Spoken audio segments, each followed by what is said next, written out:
বিগত সরকারকে আমরা দেখেছি বা স্বৈরাচার সরকারকে দেখেছি যে যেখানে খালি স্থাপনা পেয়েছে সেখানেই তারা মাঠের পরিবর্তে তারা স্থাপনা তৈরি করেছে, যেখানে খালি জায়গা তারা পেয়েছে। আমরা সেই সকল জায়গায়, যদি আমি আমার ঢাকা মহানগরীর কথা বলি, ঢাকা মহানগরীতে প্রায় আমাদের 100টি ওয়ার্ড রয়েছে।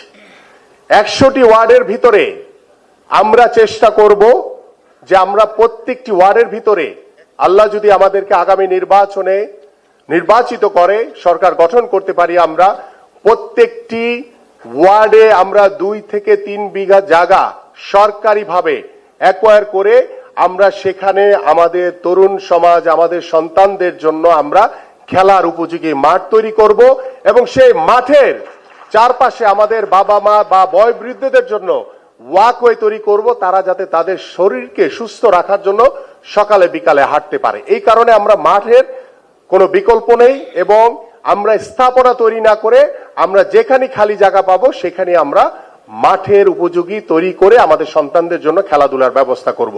এটা ঢাকা মহানগরী সহ সারা বাংলাদেশের যেখানে খালি জনপদে, আমাদের গ্রামীণ জনপদে যেখানে খালি জায়গা থাকবে সেখানে আমরা সেটিকে মাঠের জন্য সংরক্ষণ করে আমরা সেই সকল প্রত্যন্ত অঞ্চলের সকল শিশুদের, তরুণ সমাজকে খেলাধুলার ব্যবস্থা করে দিতে চাই।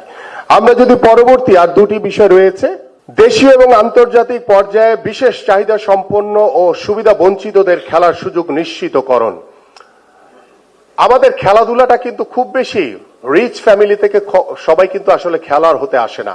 আমাদের বর্তমানে যারা বাংলাদেশ ফুটবল টিমে খেলছে বা অতীতে আমরা যারা খেলেছি, আমরা কিন্তু নিম্ন মধ্যবিত্ত পরিবার থেকে কিন্তু আমরা আজকে উঠে এই জায়গায় এসেছি। সো আমরা আশা করি এবং আমাদের যারা বিশেষ চাহিদা সম্পন্ন, আমাদের যারা প্রতিবন্ধী, আমরা যদি অন্য ভাষায় বলি ডাউন সিনড্রোমের যারা রয়েছে, আমাদের এই প্যারা অলিম্পিক হয় সেখানে কিন্তু বাংলাদেশ সবসময় গোল্ড মেডেল পায়। তার আমাদের যারা বিশেষ চাহিদা সম্পন্ন বাচ্চারা রয়েছে তারা কিন্তু অনেক প্রতিভাবান হয়।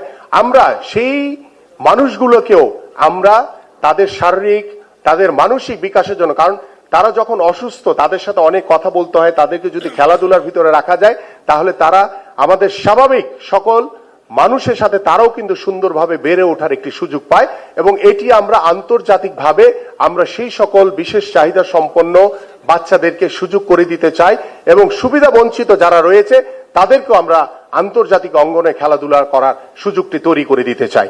সর্বশেষ, দেশে ক্রীড়া সরঞ্জাম ইন্ডাস্ট্রি স্থাপন। যে আমরা পাকিস্তানের কথা আপনাদের সকলেরই মনে আছে, আমরা যখন ফুটবল খেলি বা বাংলাদেশের যখন ব্যাট বল, ক্রিকেট ব্যাট যাই আসুক না কেন, সব কিন্তু পৃথিবীর যে ওয়ার্ল্ড কাপ হয়, ওয়ার্ল্ড ফুটবল হয়, সেখানে কিন্তু ওই পাকিস্তানের শিয়ালকোট থেকে ফুটবল যায়, ক্রিকেট ব্যাট যায়, বিভিন্ন স্পোর্টসের সামগ্রী যায়। তো যদি পাকিস্তান পারে আমরা কেন পারবো না? কারণ আমাদের বাংলাদেশের মানুষের খেলাধুলা, বাংলাদেশের মানুষের কাছে খেলাধুলাটা এতটাই জনপ্রিয়, যখন আমরা বিভিন্ন প্রত্যন্ত অঞ্চলে গ্রামে গঞ্জে ধান ক্ষেত কেটে আমরা দেখেছি, সিলেটের যারা আছেন তারা বলতে পারবেন, ধান ক্ষেত কেটে তারা সেখানে ফুটবলের আয়োজন করবে, এখানে লক্ষ লক্ষ লোকের উপস্থিতি হয়।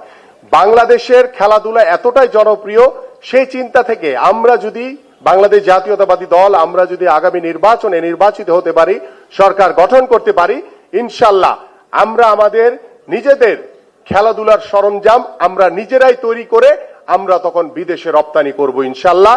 এই প্রত্যাশা রেখে আমি আমার আজকের সর্বশেষ যে কথাটি, যে শুধু শখ নয়, ক্রীড়া হবে আগামী প্রজন্মের প্রেরণা এবং মর্যাদার পেশা, এবং প্রত্যেকটি লিফলেটের ভিতরে একটি কিউআর কোড দেওয়া আছে। আপনারা যদি সেটিকে স্ক্যান করেন, আমাদের শুধু এখানে 10টি বুলেট পয়েন্ট দেওয়া আছে, আমাদের 22টি পরিকল্পনা রয়েছে আগামী বাংলাদেশে ক্রীড়াঙ্গনকে কিভাবে আমরা সাজাতে চাই, সেগুলো আমরা পর্যায়ক্রমে আস্তে আস্তে করে করব।